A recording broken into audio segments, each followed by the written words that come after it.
It is 9:30 on a damp Tuesday evening in October, and you are sitting in the front room with the heating turned down low because the last energy bill frightened you. The kettle has just clicked off, and you are about to pour tea into the same chipped mug you have used since 1987. The telly is on, but you are not really watching it, and somewhere at the back of your mind is that quiet worry, the one that never quite leaves you alone. Now, before we go any further tonight, if this is the kind of careful, plain-spoken help you have been coming here for, would you tap the red subscribe button just below? It costs nothing, takes a moment, and it means you will not have to remember to come and find me each week. I will simply turn up here when there is something you ought to know.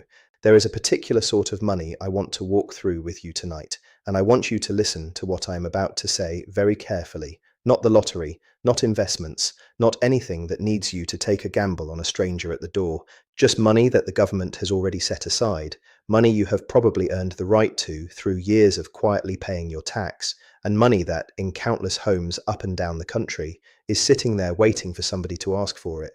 The plain and rather sobering truth, the one I wish more people had told me about years ago, is that billions of pounds in pensioner benefits go unclaimed every single year, claimed by nobody, simply because the people who earned them never knew they existed. If you only remember one thing from this entire video, I would like it to be this thought, the one we will come back to again and again. The system has not been designed to come and find you. It has been designed to wait politely for you to come and find it. And tonight I would like to walk beside you, gently, and show you where to look. Let's begin with number one, and the one benefit I would put at the very top of every conversation about money for older people in Britain, and that is pension credit. Now, pension credit is not a pension itself, so do not let the name confuse you. Pension credit is a weekly top-up paid by the Department for Work and Pensions to people over state pension age whose weekly income has fallen below a minimum guaranteed level. Think of it as the floor underneath your retirement income, a quiet safety net placed there by the state, in case your own income does not quite stretch to what the government considers a dignified minimum. For this tax year, that floor is set at roughly £238 a week for a single person and around £363 a week for a couple. So if your weekly income from your state pension, any small private pensions, and any other regular money you receive comes in below that line, pension credit will lift you back up to it week in, week out. The phrase I would gently ask you to remember, the one written on every award letter and worth keeping a note of, is guarantee credit. That is the part of pension credit that does the lifting, the bit that does the actual topping up of your weekly income. There is also something called savings credit, which is a smaller extra payment you may be entitled to if you built up a small amount of savings before you retired. But guarantee credit is the one that opens nearly every other door we are going to talk about tonight. So, whenever I mention pension credit from this point on, please hear it as the quiet key that opens the rest. And this is where I would like you to meet somebody, because a list of numbers is rarely what changes how a person feels about their own money. Brenda is 68. She lives alone in a small terraced house in Stoke-on-Trent, the same house she brought up her two daughters in, the same house her late husband tiled the bathroom in back in 1996. She worked as a school dinner lady for 31 years, paid her national insurance every single week without fail, and now receives the full new state pension, which this year sits at around £230 a week. Brenda is not destitute, she is not sitting in the dark. But last winter, when her boiler started banging and her electricity bill rose again, she quietly gave up the tinned custard she likes after her dinner, and she stopped putting the heating on until November. Nobody from the council wrote to her, nobody from HMRC wrote to her, and she never once thought to phone the pension service, because she had assumed all along that pension credit was for people worse off than her. Do you recognize yourself in Brenda at all, by the way? Because if even a small part of that resonates with you, would you press that subscribe button now so I can keep coming back next week with the next thing you may have missed? Now let us move on to number two, and this one is called attendance allowance, which is a benefit for older people who need help with personal care because of an illness or a disability. Attendance allowance is paid entirely tax-free. It does not depend on your income or your savings, and it comes in two rates. The lower rate, paid when you need help with personal care during the day or during the night, is around £76.70 a week. The higher rate, paid when you need help both day and night, or when you have a terminal illness, is around £114.60 a week. Notice that I said it does not depend on your income. This is not a means-tested benefit, which simply means the government does not look at your savings or your weekly money when deciding whether you qualify. They only look at your care needs. So if you have arthritis in both knees that makes bathing difficult, if you have a heart condition that leaves you short of breath doing the stairs, if you are losing your sight slowly and need somebody alongside you when you go out, you may already qualify for attendance allowance, even if you have never claimed a benefit in your life. The phrase to remember here is the simple question the form essentially asks of you. It asks whether you need help with personal care, and you do not need to be bedridden, you do not need to be in a home, you simply need to have a genuine ongoing difficulty with washing, dressing, cooking, or getting around safely. Many older people miss this benefit because they feel their difficulties are not serious enough, when in truth the system is designed exactly for people like them. The benefit of benefits, the quiet gift of attendance allowance, is that claiming it can sometimes raise your weekly income above the pension credit line, and once you are above that line, pension credit may kick in too. So two separate benefits quietly support one another, the way two old friends lean into each other in a queue. Have you ever wished somebody would just sit down and explain the whole benefit maze in plain English, one slow conversation at a time? That is what this channel is for, and if that sounds like the sort of thing you would like turning up in your subscriptions every week, you know what to do. Number 3 tonight is council tax reduction, sometimes called council tax support, and this one is run not by Whitehall, but by your own local council. Council tax reduction exists because the government knows that for people on low fixed incomes, the council tax bill can become the most painful bit of the year, more painful even than the energy bill, because the energy bill at least goes up and down with the weather. The council tax bill just sits there. If you are of state pension age and on a low income, your council has the power to reduce your bill, and in some cases reduce it all the way down to zero, which means you stop paying council tax altogether. The application is short, it is free, and it is handled by your own borough council or district council, and you can usually apply on their website or by picking up the phone. Now here is the part I want you to remember in particular, because it is the bit I find most people get wrong. Council tax reduction for pensioners is calculated under what are called the pension age rules, and those rules are far more generous than the rules that apply to working age people. So if you are 65 and over, and you partner, your savings, the lot, are looked at far more kindly than the same figures would be for somebody in their 40s. The phrase I would like you to write down, perhaps on the back of an old envelope and tuck into your purse, is pension age council tax rules, because if you ring your council and mention that phrase, they will know exactly which set of calculations to put you under. And please do ring them, because many councils do not publicise this generosity at all, and many pensioners simply never ask. The principle to hold on to, and one I will say again later because it matters so very much, is that low income is not the same as no income, and modest savings are not the same as wealthy savings. A single pensioner with £12,000 in a building society account and a small private pension on top of the state pension can still be entitled to a sizable reduction. Would you, by any chance, know a friend or a brother or a sister who keeps putting off the phone call to their council because they do not want to be a bother? If this channel keeps turning up useful conversations like that, you might consider subscribing so they can borrow your phone and look it up together. Now let us turn to number 4, which is the warm home discount, and this one is run through your electricity supplier rather than through the government directly. The warm home discount is a one-off payment, currently worth £150, taken off your electricity bill once a year, usually around January or February, in the middle of the cold months when the help matters most. The scheme reopens each autumn, and for the most recent winter, the qualifying date was late August, which simply means there is one particular day each year when the government looks back at who they think should be helped. If you are getting the guarantee credit element of pension credit, which is the key we already unlocked in point 1, then you will almost certainly qualify for the warm home discount automatically, with no need to apply at all. Your supplier will simply write to you and explain what is happening. But here is the rub, the part the system does not explain very well, and the reason so many pensioners miss it. The warm home discount is not paid by every electricity supplier in the same way, and some suppliers are still actively taking part, while others are not.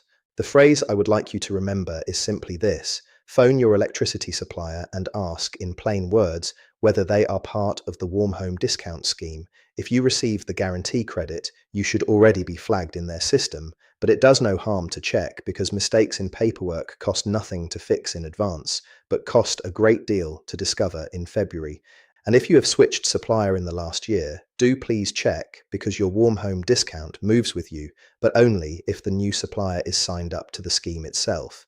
The principle here, and it is one I will come back to again in a moment, is that quietly helps you understand. Benefits are usually not paid by one big government office. They trickle through dozens of different channels, and your job is simply to check each channel in turn. If you have ever found yourself nodding along to a video like this and wished there were 50 more of them, perhaps the subscribe button is calling your name. Number 5 is winter fuel payment, and this one changed quite a lot in 2024, so do listen carefully. The winter fuel payment is a yearly lump sum paid to help older people with their heating bills, and the amount depends on your age, not on your income. If you are between state pension age and 79, you can receive £200, and if you are 80 or older, you can receive £300. For many years, this was paid almost universally to everyone over state pension age. From winter 2024 onwards, however, the eligibility rules were tightened, and the payment is now restricted to people who are in receipt of pension credit or certain other means-tested benefits. There has since been a partial reversal at the top of government, with around 9 million pensioners expected to receive some form of help again this winter, but the safest course, the one I would urge you to take, is simply to make sure you are claiming pension credit first. And now we have come back to the central theme of tonight, the one I want you to carry with you long after the video ends. You can see for yourself how pension credit has now quietly become the gateway to almost everything else. Attendance allowance can top up your income enough to qualify. Council tax reduction often follows once a low income is proved. The warm home discount arrives automatically if you have guarantee credit. Winter fuel payment arrives if pension credit is in payment. Without pension credit, all 4 of these become harder to reach. With pension credit, they line up like points on a level crossing. The phrase I want you to write on the back of that old envelope beside the one you wrote earlier is this: pension credit is the front door. Every other benefit is a room behind it. And if this framing has been useful to you tonight, perhaps more useful than you expected, you might consider letting the subscribe button keep our conversation going week after week. Number 6, sitting near the end of our list, is the cold weather payment, which is a smaller but very welcome extra that fires automatically when the weather turns harsh where you live. The cold weather payment is paid at the rate of £25 for every 7-day period in which the average temperature in your postcode area is recorded at 0 degrees Celsius or below, between the start of November and the end of March each year. You do not apply for it. You do not need to phone anyone. If you are receiving pension credit and several other means-tested benefits like income-related employment and support allowance or universal credit with certain conditions, then the system will simply look at the weather station nearest to your home, and if the temperature drops, the money drops with it, paid straight into the same bank account your pension credit is paid into. But please hear me on this, because this is where families lose money that is genuinely theirs. The cold weather payment depends on the recorded temperature at the official weather station nearest to you, not the temperature in your actual back garden. So if you live on the edge of 2 postcode areas, in a valley, on a hill, or near a coast, the trigger point can quietly slip past you while your own radiators are banging with frost. The phrase to remember is simply to keep an eye on the gov.uk cold weather payment page during the cold months, because you can enter your own postcode and see whether your area has been triggered. If you ever feel that this channel has been useful to you and you suspect you might come back for the next one, a quiet subscription would mean the world to me, because that is how this little channel grows. Let us move gently on to number 7, which is the free TV license for those aged 75 and over. Now, this is the one that often surprises people most, because it is paid not by the government but by the BBC through a scheme agreed with Whitehall a few years ago. If you are aged 75 or older, you are entitled to a free TV license, but only if you or your partner are in receipt of pension credit. This is why pension credit matters so very much, even if the cash value of pension credit itself seems modest. A free TV license saves you roughly £170 a year, which is not a small sum, and pension credit is the pass that gets you through the door. The phrase I would like you to tuck into your memory is simply pension credit plus 75 equals a free TV license. So let's come back now to our friend Brenda. You remember Brenda, the dinner lady from Stoke-on-Trent who stopped buying tinned custard last winter? Imagine if Brenda, one quiet afternoon, had sat down at the kitchen table with a cup of tea and the telephone and rung the pension service helpline, which is a free call. Imagine she had said, very simply, exactly what she had told me. She works part-time at the local library to keep busy. She has £12,000 in a building society account. She gets the full new state pension. Within 20 minutes, an advisor would have walked her through pension credit, confirmed she was likely entitled, and posted out the forms. Within 3 weeks, she would have been receiving her weekly top-up, her council tax reduction would have kicked in, her electricity supplier would have quietly applied her warm home discount, and by Christmas, she would have had her winter fuel payment in the bank. By the following spring, when she turned 75, she would have had a free TV license, and the tinned custard would have been back on the shelf. Brenda's story changed by nothing more than a single phone call and a moment of quiet courage.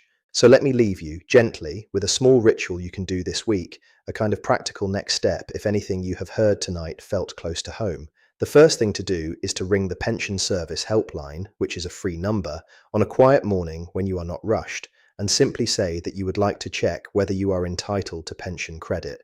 The second thing to do is to ring your local council, the number on the back of your council tax bill, and ask in those plain words whether you might be entitled to council tax reduction under the pension age rules. The third thing is to ring your electricity supplier, the number on your last bill, and ask whether they are part of the warm home discount scheme. None of these calls cost you anything, none of them put you under any obligation, none of them require you to be poor. They simply ask the system politely what you are already entitled to. If somewhere in your life there is one particular person, perhaps your mum, perhaps your dad, perhaps an older neighbour who lives alone, perhaps a brother or a sister who never quite asks for help, would you consider sending them this video as a small kindness? Not as a sales pitch, just as a quiet nudge, the way you might pop a note through their door. That is how this kind of help has always spread in real British life, from one careful hand to another.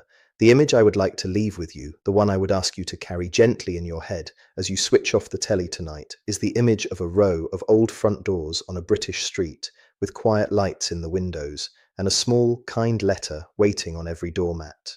The letters were always intended to arrive. The system simply forgot to post them. Tonight, you have walked with me to the end of the street, and now you know where the postbox is. And please remember, gently, that the money this country has set aside for its older people was put there for you by people who came before, who believed that a quiet old age should never mean a cold one, or a lonely one, or a worried one.